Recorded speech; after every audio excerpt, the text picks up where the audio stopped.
Bhagavate Vasudevaya. Srimad Bhagavatam Skanda 1 Bab 13. Dalam topik Dhritarashtra meninggalkan istana. Selanjutnya sloka pertama.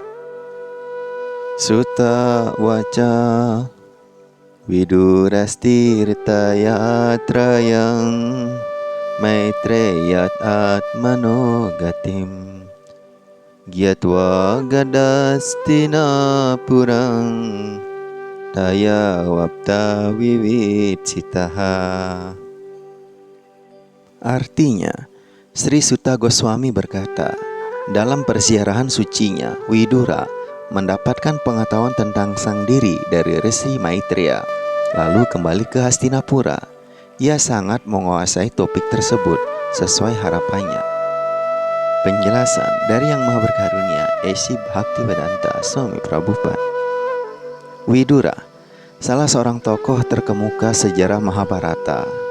Ibunya adalah Dayang-Dayang Putri Ambika, ibu kandung Maharaja Pandu. Ayahnya adalah Vyasadewa, dan Widura sendiri adalah inkarnasi Yamaraja yang terlahir sebagai Sudra pasca dikutuk oleh Manduka Muni. Inilah riwayatnya. Suatu hari, aparat kerajaan menciduk gembong pencuri yang bersembunyi di pertapaan Manduka Muni.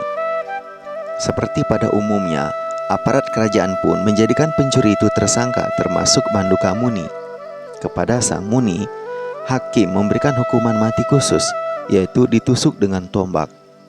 Ketika kabar hukuman itu didengar oleh raja langsung membatalkan karena Manduka Muni adalah seorang muni agung. Raja mendatangi sang resi untuk meminta maaf atas tindakan bawahannya.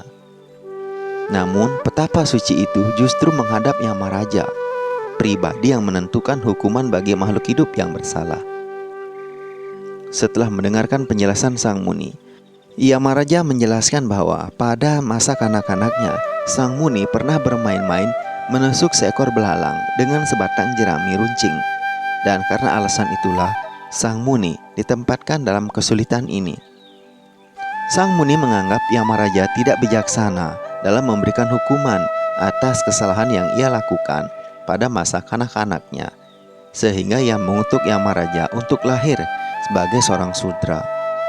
Inkarnasi Yamaraja sebagai Sudra inilah yang dikenal sebagai Widura, saudara Sudra Dhritarashtra dan Maharaja Pandu. Tetapi Bhisma Dewa memperlakukan putra Sudra dinasti Kuru ini secara adil. Perlakuan yang ia terima sama baiknya dengan yang diterima saudara-saudara tirinya, dan sering berjalannya waktu, Widura hidup berumah tangga. Istrinya lahir dari perempuan Sudrani juga, tetapi ayahnya seorang Brahmana.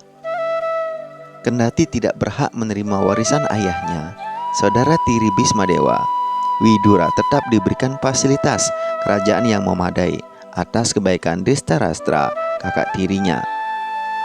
Hubungan Widura dengan kakaknya sangat dekat, dan ia terus berupaya membimbing sang kakak ke jalan yang benar.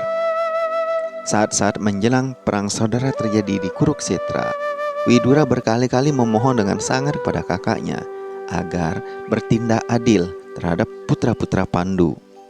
Tetapi Duryodhana tidak suka dengan campur tangan Widura, sehingga praktis Duryodhana telah menghina pamannya itu. Sebagai akibatnya, Widura pergi meninggalkan istana untuk melakukan perjalanan persiaran suci dan menerima ajaran-ajaran suci dari Maitreya. Selanjutnya, sloka 2. Yawata kritawan prasnan Ksata kausarawa grataha Jataika bhaktir goinde Tebyascha pararamaha.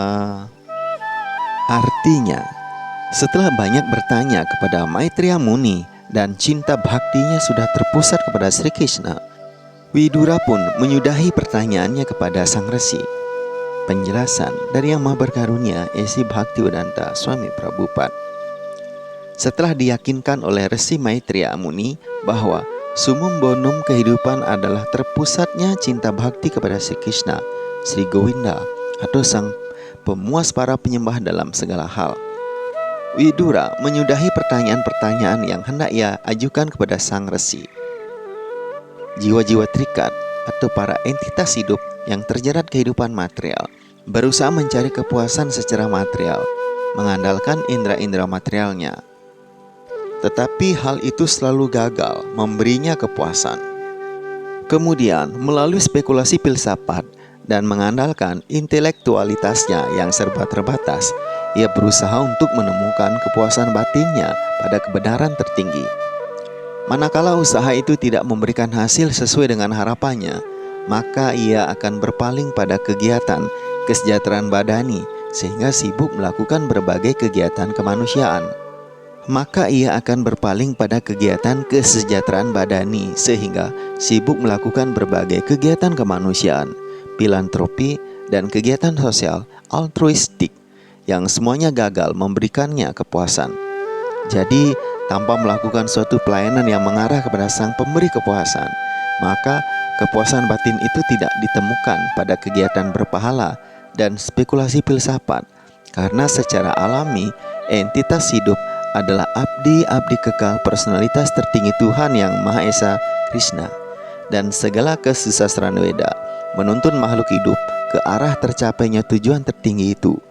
Bhagavad Gita bab 15 sloka 15 membenarkan pernyataan ini. Seperti tindakan Widura kepada guru spiritual yang bonafide seperti Maitreya lah, roh-roh terikat seharusnya bertanya mengenai berbagai masalah kehidupan. Selain itu, pertanyaan-pertanyaan yang dikemukakan haruslah berbobot, yaitu segala hal tentang karma, kegiatan berpahala, dhyana, penelitian filsafat tentang kebenaran tertinggi, dan yoga, berelasi dengan Yang Maha Kuasa. Apabila seorang tidak benar-benar ingin belajar dan bertanya kepada guru spiritual, maka berguru semacam itu tidak membawa manfaat. Selain itu, hendaknya seseorang jangan berlagak sebagai guru spiritual bagi orang lain jika ia tidak mampu menyibukkan murid-muridnya dalam cinta bakti kepada Tuhan Yang Maha Esa, Sri Krishna. Bertanya kepada guru spiritual yang bonafide seperti Maitreya dan tujuan utama kehidupan bakti kepada Govinda sudah diraih oleh Widura dengan sukses. Dengan demikian, ia tak perlu lagi menggali lebih dalam bagi peningkatan spiritualitasnya. Demikianlah pembacaan Srimad Bhagavatam pada hari ini. Terima kasih telah mendengarkan. Semoga hari-hari Anda penuh kebahagiaan dan keberuntungan.